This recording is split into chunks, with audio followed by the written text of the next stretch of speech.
Vamos continuar com o estudo do Livro dos Espíritos. Estamos no capítulo 4 do princípio vital. E nas primeiras horas estudamos até à questão 64, vamos para a questão 65. A questão 65 é a seguinte: o princípio vital reside em alguns dos corpos que conhecemos. Ele tem por fonte o fluido universal. É o que chamais fluido magnético ou fluido elétrico animalizado. É o intermediário, o elo existente entre o espírito e a matéria. O fluido vital é, assim, uma modificação do fluido cósmico. Ao vermos o fluido cósmico como o veículo pelo qual o pensamento de Deus chega até nós, então podemos concluir que, ao estudarmos o fluido vital, estamos a estudar a presença de Deus em nós. A atividade do princípio vital é alimentada durante toda a vida pela ação e funcionamento dos nossos órgãos. Uma vez cessada essa ação, com a morte, o princípio vital extingue-se. Esse reservatório de energia potencial proveniente dos nossos pais transforma-se em energia natural à medida que se organiza a matéria, o corpo. No começo, há uma ação energética, assimilação, agrupamento das moléculas, ultrapassando a desassimilação, e aí o indivíduo cresce. A seguir, temos equilíbrio entre percas e ganhos, entramos em estabilidade até chegarmos à velhice, onde a força vital já não é suficiente para alimentar os tecidos e sobrevém a morte.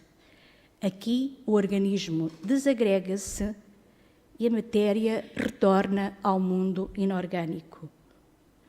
No caso do homem, a união do perispírito à matéria carnal efetua-se sob a influência do princípio vital. Cessa desde que esse princípio deixa de atuar em consequência da desorganização do corpo. Mantida que era, por uma força atuante, tal união desfaz-se logo que essa força deixa de atuar. O perispírito aí desprende-se molécula por molécula e o espírito é restituído à liberdade. Assim frisa-se que a morte do corpo pela extinção do fluido vital determina a partida do espírito. Este permanece com a sua individualidade, pouco a pouco as suas faculdades vão adquirindo maior poder de penetração e aí ele percebe ser real com toda uma bagagem de sentimentos, desejos, preferências e gostos que o caracterizam. Perispírito este que um dia volta a fazer parte do novo corpo e do espírito que sempre acompanha, carregado desses desejos, sentimentos e preferências. O princípio da vida, no entanto, no corpo que deixou, extinguiu-se. A matéria decompõe-se, provando-se a existência de dois princípios distintos, o princípio vital e o princípio espiritual. O fluido vital é, assim, o elemento básico da vida. Vida aqui considerada no sentido atribuído pela ciência, que se caracteriza pelos fenómenos do nascimento, crescimento, reprodução e morte. Observem que nesta categoria, evidentemente, não se incluem os espíritos, já que não satisfazem, pelo menos, as duas últimas condições, que é a reprodução e a morte. Na Gênese, Kardec assegura que pela morte o princípio vital se extingue. De facto, é a existência ou não deste fluido que distingue um corpo vivo de outro sem vida. A diferença entre uma árvore viva e um pedaço de madeira é justamente a presença do fluido vital na primeira e a ausência de fluido vital na segunda, no pedaço de madeira. Apesar de já contarmos ao nascer com uma quantidade mais ou menos aprazível de fluido vital, o nosso corpo precisa ser constantemente suprido deste fluido, a razão da sua constante utilização. Então, especialmente nos processos ligados ao metabolismo.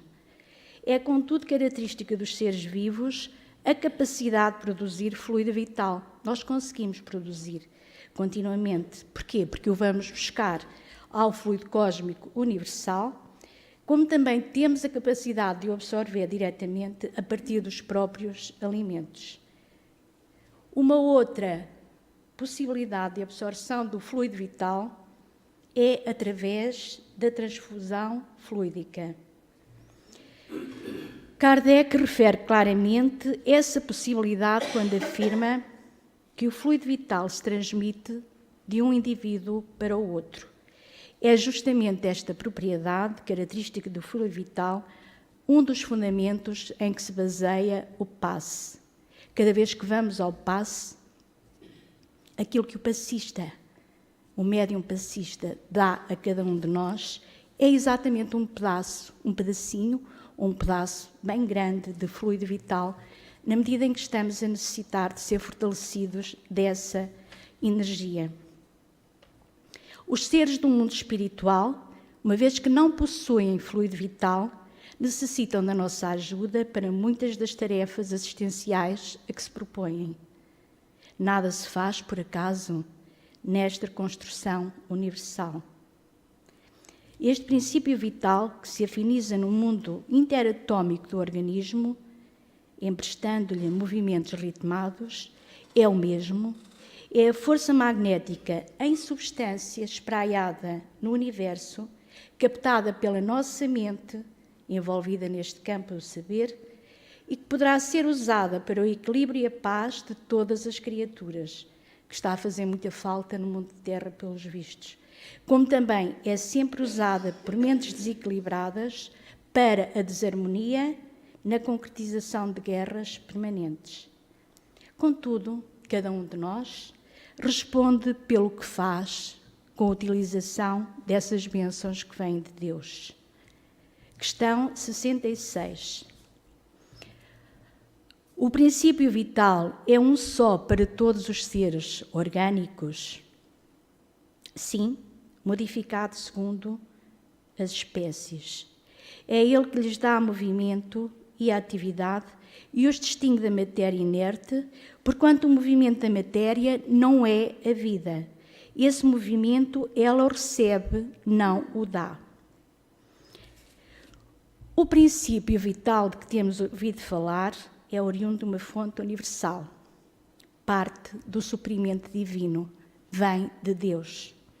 Cada criatura está constantemente, todos nós que estamos aqui, a ser envolvidos por essa vitalidade e interpenetrada por essa luz da divindade. E essa energia sublimada é modificada de acordo com a elevação de alma que a recebe.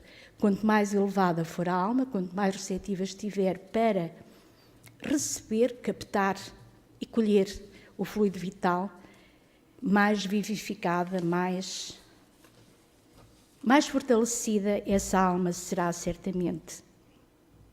Questão 67. A vitalidade é atributo permanente do agente vital ou se desenvolve tão só pelo funcionamento dos órgãos? Respondem-nos os espíritos. Ela não se desenvolve senão com o corpo. Não dissemos que esse agente sem a matéria não é vida? A união dos dois é necessária para produzir a vida. A linha A. Poder-se-á dizer que a vitalidade se acha em estado latente quando o agente vital não está unido ao corpo? Sim, é isso. Allan Kardec ainda explicita: o conjunto dos órgãos constitui uma espécie de mecanismo que recebe impulsão da atividade íntima ou princípio vital que entre eles existe. Ao mesmo tempo que o agente vital dá impulsão aos órgãos, a ação deste entretém e desenvolve a atividade daquele agente, quase como sucede com o atrito que desenvolve o calor.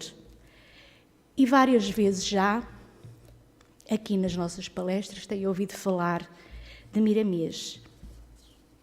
E quase todos nós que estudamos e que vimos aqui falar do Livro dos Espíritos, vamos beber um pouco a Miramês, um espírito de alta estirpe, um espírito de luz que tem o Evangelho segundo o Espiritismo, o Livro dos Espíritos comentado, todas as questões do Livro dos Espíritos comentada. E é ele que nos fala sobre o agente vital. A vitalidade desenvolve-se quando irradia num corpo, impulsionando-o para um movimento. No encontro do corpo com a vitalidade, expressa-se a vida. Por isso é que dizemos sempre que a vida é movimento. O espírito também é vida, é verdade. Não obstante, ele alcança valores maiores que a própria vida, que ainda poucos conhecem. O tempo falará mais adiante sobre alguns tesouros da alma, quando em plena ascensão. Para melhores deduções sobre a força vital num corpo, pode-se analisar uma corrente elétrica quando aciona um motor e faz mover uma máquina. Ela, ao chegar, dá vida, porque faz mover os aparelhos antes inertes. Pode-se também observar o feto no seu ambiente gerador. Com poucas semanas recebe uma corrente vital que o faz mover-se, de sorte que o coração, ainda um rudimento desse órgão sagrado, começa a bater, impulsionando assim o fluxo sanguíneo, permitindo aos órgãos em formação um estado saudável em diligência ativa na formação do corpo. Sem esse agente vital não pode haver vida. E ele, sem matéria, não pode encontrar a expressão da própria existência para a visualização dos homens. A força vital pode crescer num corpo e este ficar desprovido de magnetismo animal, falecendo. Mas uma alma bem instruída na ciência da espiritualidade poderá, com os recursos da mente, atraí-la com a mesma facilidade com que respira o ar, pois essa fonte de vida está por todo o lado. Os espíritos sábios estão dispostos a ensinar-nos, dependendo de encontrarem em nós homens preparados para as modificações que correspondem à afinidade com essas bênçãos de Deus. É necessário abrir o coração, abrir a alma, sintonizar com o alto para que o fluido vital fique em mais abundância junto de cada um de nós, nos revitalize. Enquanto não conseguirmos, evidentemente, temos o passe, temos a fluidoterapia, mas a esperança é que, devagarinho, cada um de nós consiga, religando-se e em sintonia com a própria natureza que tem fluido vital em abundância, recarregar-se, reabastecer-se. Na verdade, o amor é a chave de tudo e de toda a vida, bem como o amor é a chave de um corpo saudável. Evidentemente, há outros aspectos que têm que ser observados para que se tenha felicidade, a felicidade em abundância. Mas nós já sabemos e começamos a entender que tudo o que existe se integra numa corrente de vida universal, em busca do despertamento de todas as qualidades, e é esse intercâmbio de tudo o que existe no universo, essa união de todas as coisas, essa união, esse intercâmbio, é a força do amor de Deus para a paz. E é, sem dúvida, a luz de todos nós, a luz de todas as criaturas, a luz de todos os seres viventes e existentes neste maravilhoso universo que é a casa do Pai. E ficamos por aqui, nesta questão 67, com a certeza de que, orando, pacificando, amando, sentindo o fluido vital que é Deus em nós, porque vem e emana do fluido cósmico universal, sentimos-nos cada vez mais filhos de Deus, sentimos-nos cada vez mais deuses, sentimos-nos cada vez mais estrelas, luz, que é isso que somos.